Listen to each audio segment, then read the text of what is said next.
राष्ट्रवादी काँग्रेसचे नेते अमोल मिटकरी यांनी राज्याचे कृषी मंत्री दत्ता मामा भरणे यांच्या कार्यपद्धतीवर तीव्र शब्दात जाहीर नाराजी व्यक्त केली आहे।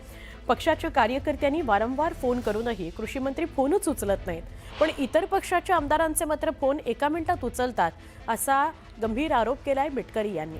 घर की मुर्गी दाल बराबर अशी अवस्था सध्या पक्षाच्या कार्यकर्त्यांची झाली आहे, अशी खंत अमोल मिटकरींनी बोलून दाखवली।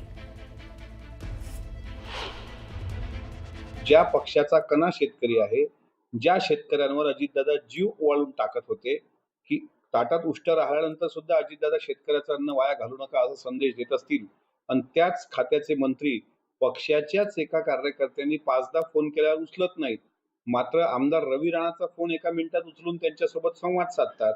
याला म्हणतात घर की मुलगी दाल बराबर। त्याच्यामुळं दत्तामामांच्या अशा वागण्याचा आमच्यासारख्याला त्रास होतोय, आमच्यासारख्याला म्हणजे पक्षातील सामान्य कार्यकर्त्यांना, की एकदा फोन उचलून विचारा तर, की काय करायचं आहे, ते कंपनीवर एफ-आय-आर करायची आहे, की ते अधिकारी मुजोर आहेत, एवढं तर विचारा. बाकी काही आम्ही तुम्हाला मागत नाही.